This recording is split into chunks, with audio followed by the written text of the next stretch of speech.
25 de mayo de la Revolución de 1810, un gran hito fundacional de la Argentina, pero la historia escolar a veces nos deja una visión muy de manual.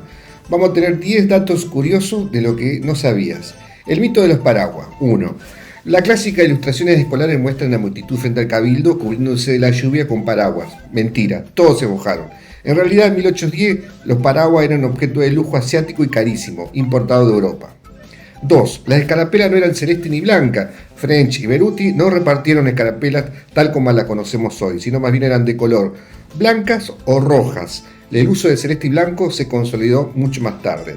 3. La revolución en nombre del rey. Aunque parezca una contradicción, la primera junta juró fidelidad al rey español Fernando VII, quien había sido depuesto por Napoleón Bonaparte. La estrategia política se conoció como la máscara del Fernando VII.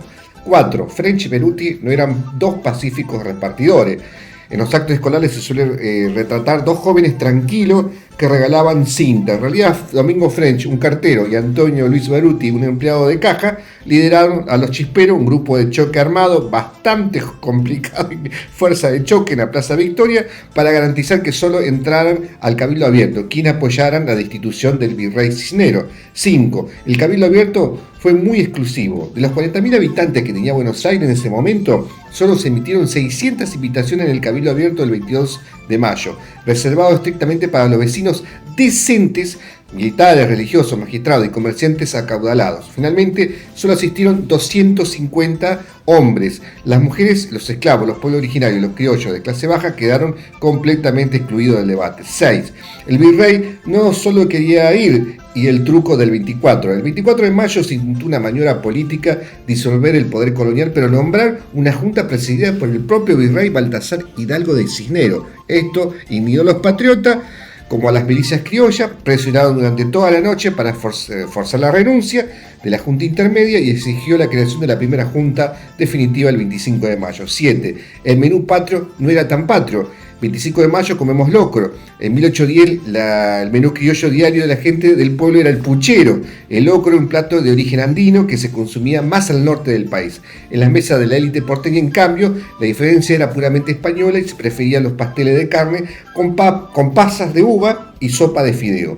8. Mariano Moreno, el fantasma de la Junta. Mariano Moreno es uno de los secretarios más fervientes e intelectuales de la primera Junta, y inicialmente no quería aceptar el cargo. Estaba tan abrumado por la enorme responsabilidad y el peligro que implicaba que este quiebre institucional que, según los relatos de la época, llegó a esconderse en la casa de un amigo para evitar que lo notificaran. 9. El origen del chocolate con churro. Tradición de tomar chocolate el 25 de mayo viene de las tertulias y las costumbres de la colonia, donde el chocolate era una bebida de estatus social carísima, espesa y especiada. Sin embargo, los churros van a llegar mucho después de la oleada de inmigración española a finales del siglo XIX, principio del siglo XX. En 1810, el chocolate se acompañaba con pastelitos fritos y bizcocho.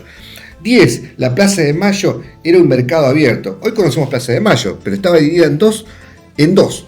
La Recoba Vieja, una gran galería comercial, la zona frente al Cabildo, que funcionaba como una plaza de carretas y un mercado al aire libre que vendían verduras, carnes, velas y pescado. El 25 de mayo, los manifestantes compartieron el barco de la plaza con los puestos de los vendedores ambulantes que continuaban con su jornada de trabajo.